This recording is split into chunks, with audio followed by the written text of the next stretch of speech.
யாருக்கு நான் அடிமை? Praise the Lord. இப்பொழுது நீங்கள் பாவத்தினின்று விடுதலை பெற்று கடவுளுக்கு அடிமைகள் ஆகிவிட்டீர்கள். இதனால் நீங்கள் காணும் பயன் தூய வாழ்வு, இதன் முடிவு நிலை வாழ்வு.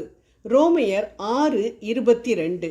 இவ்வுலகில் அடிமைகளாக இருப்பவர்கள் சபிக்கப்பட்டவர்களாய், எந்த நன்மைகளையும் பெறாதவர்களாய் தாழ்ந்த நிலையில்தான் காணப்படுவார்கள். ஆனால் நம் தேவாதி தேவனுக்கு அடிமைகளாக நாம் இருக்கும் பொழுது நாம் அநேக ஆசீர்வாதங்களையும் குறிப்பாக தூய வாழ்வையும் நிலை வாழ்வையும் பெறுவோம் என விவிலியம் சொல்கின்றது.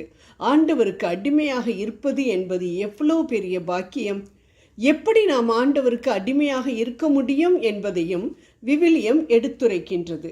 தேவனுக்கு அடிமையாக இருக்க வேண்டும் என்றால் நாம் வேறு எதற்கும் அடிமையாக இருக்கக்கூடாது.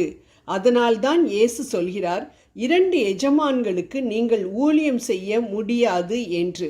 மத்தேயு 6:24. ஆம், நாம் உலகத்திற்கும் உலக உறவுகளுக்கும் உலக பொருட்களுக்கும் செல்வத்திற்கும் அடிமைகளாயிருந்தால் நமது நாட்டம் விருப்பம் எல்லாம் உலகத்தை குறித்ததாக தான் இருக்கும்.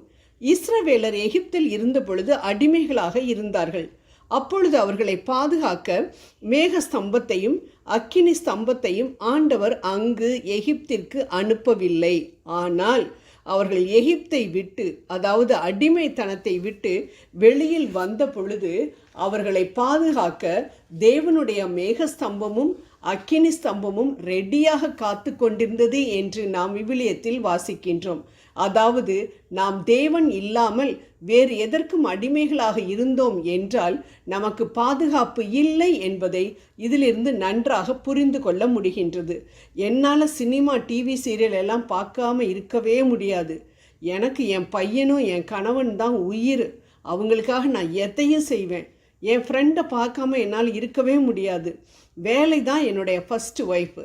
பணம் பணம் பணம் பணத்திற்காக எதையும் நான் செய்வேன். சுகபோக வாழ்க்கை இல்லாத வாழ்க்கையெல்லாம் ஒரு வாழ்க்கையா? குடிய விடுவதா? ஐயோ, சான்ஸே இல்லை. இவை போன்றவை அடிமைத்தனத்தின் வெளிப்பாடுகள். இப்படிப்பட்ட அடிமைத்தனம் நமக்கு துன்பத்தின் மேல் துன்பத்தை தான் தருமே தவிர ஒரு காலம் நிரந்தர சந்தோஷத்தை தர முடியாது. அதனால் நாம் இப்பேற்பட்ட அடிமைத்தனத்திலிருந்து வெளியில் வர வேண்டும். பெரிய வெள்ளம் வரப்போகின்றது.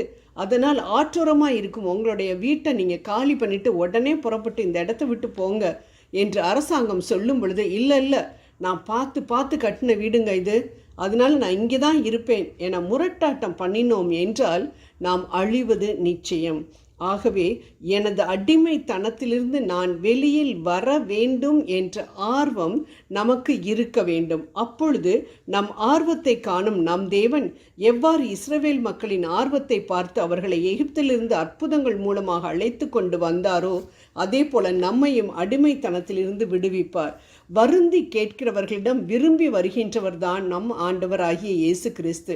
லோத்து சோதாம் குமாராவை அழிக்க வந்த தூதர்களை தன் வீட்டிற்கு வருமாறு கெஞ்சி வருந்தி கேட்டுக்கொண்டான் என்று நாம் தொடக்க நூல் 19:3 வாசிக்கின்றோம். விளைவு அழிவிலிருந்து தப்புவிக்கப்பட்டான். அதே போல நாமும் சில பழக்க வழக்கங்களுக்கு அடிமைப்பட்டு கிடக்கின்றோம் என்றால் அதிலிருந்து வெளியில் வர வேண்டும் என விரும்ப வேண்டும். மேகஸ்தம்பத்தின் கீழ் வர வேண்டும் என விரும்ப வேண்டும். நாம் விரும்பாமல் ஆண்டவர் எதையும் நம் வாழ்வில் செய்ய மாட்டார். அதனால்தான் அவர் சொல்லுகின்றார், இதோ நான் கதவருகில் நின்று தட்டி கொண்டிருக்கின்றேன். யாராவது என் குரலை கேட்டு கதவை திறந்தால் நான் உள்ளே சென்று அவர்களோடு உணவு அருந்துவேன். திருவெளிப்பாடு வெளிப்படுத்துதல் விசேஷம் 3:20. ஆகவே நமக்கு முழு சுதந்திரத்தையும் கொடுத்து நமது அனுமதிக்காக காத்திருக்கும் சர்வ உலகத்தையும் படைத்து ஆண்டு வருகின்ற நம் தேவனை நமது அடிமைத்தனத்திலிருந்து வெளியில் வர உதவுமாறு அழைப்போம். இதற்காகவே வாசல் அண்டையில் காத்து கொண்டிருக்கும் நம் தேவன் நிச்சயம் நமக்கு உதவி செய்வார். அப்பொழுது விடுதலை பெற்றவர்களாக நிலை வாழ்வில் அவரோடு பங்கு பெறுவோம் என்பதில் சிறிதளவும் சந்தேகமில்லை. ஜெபம் செய்வோம். விடுதலை தருபவரே, எவ்வளவோ முயன்றும் வெளியில் வர முடியாதபடி இந்த குறிப்பிட்ட அடிமைத்தனத்தை குறிப்பிடவும். இந்த குறிப்பிட்ட அடிமைத்தனத்தில் மூழ்கி இருக்கும் என்னை கண்ணோக்கி பார்ப்பீராக.